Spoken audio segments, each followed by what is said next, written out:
lost. That's why it's so important to know how. Amen. You have to know how you got saved. And you make sure that your salvation is according to the Scripture. That is one thing that you should make sure of. You make sure that your salvation is according to the Scripture. Okay. So, number 3 is what every believer should know. He's saved, how he got saved. Number 3, how to lead others to Christ. Okay. We will not have a soul-winning conference, soul-winning seminar, soul-winning training, or whatever. All we can do as a church is I will teach you what happened to you when you got saved. All that we have to do is I will show you what the Bible says with regards to your salvation. It depends on how you understand with regards to those truths. It is also most likely it's the way you share it.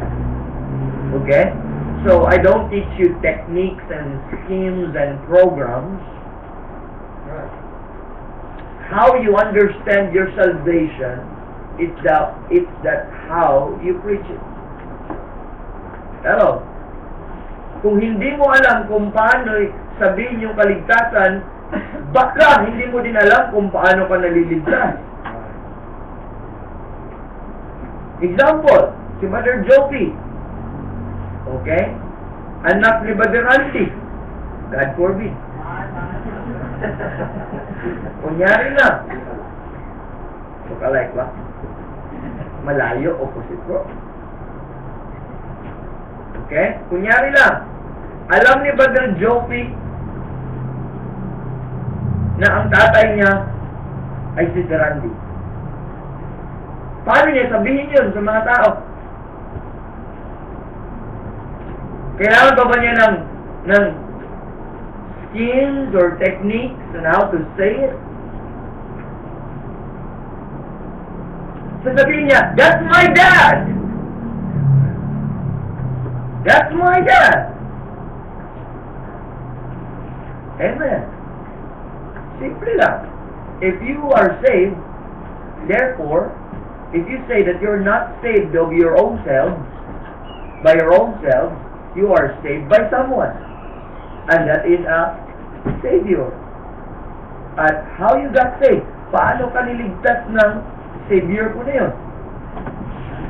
Actually, salvation is mere a testimony of what Christ did for you.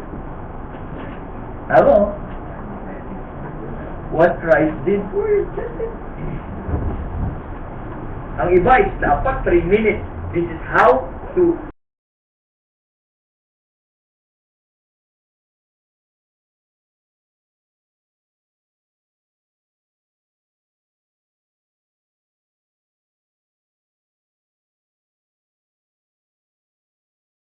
that buried and rose again the 3rd day.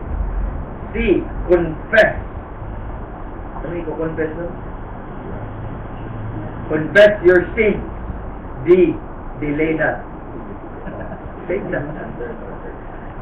That may be a good formula, and that may be a very simple presentation, amen?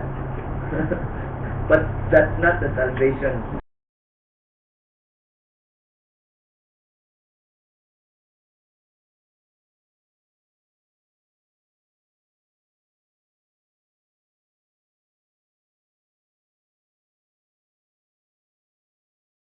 Amen. Let the sinner declare na saved na siya. Oh, sabi ng dati, oh, totoo ba yun na nag-repeat ka ng prayer? Maayos ba yun? Talagang heartily ka bang sumunod ng prayer? Sabi ko sa'yo, heartily. Oh, sabi ng sinner ba, oh naman, heartily. Saved ka na.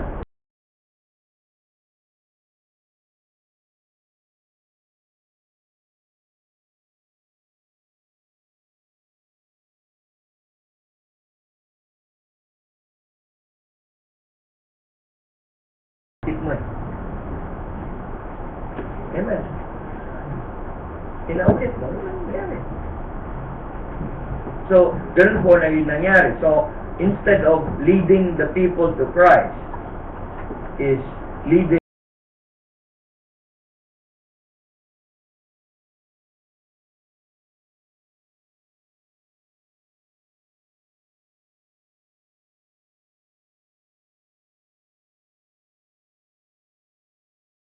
sabi niya, sinner's prayer,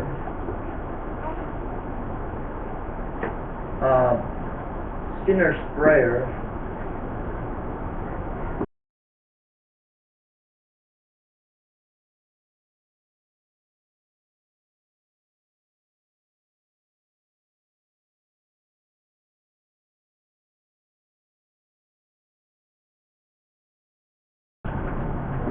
bakit?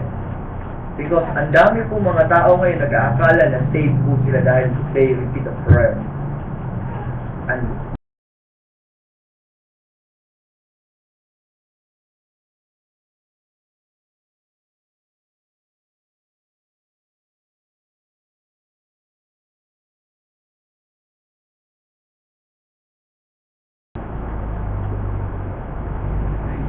dahil po, alam niyo po, sinong nag-cause sa kanila na pupunta din ng impyerno? Sino?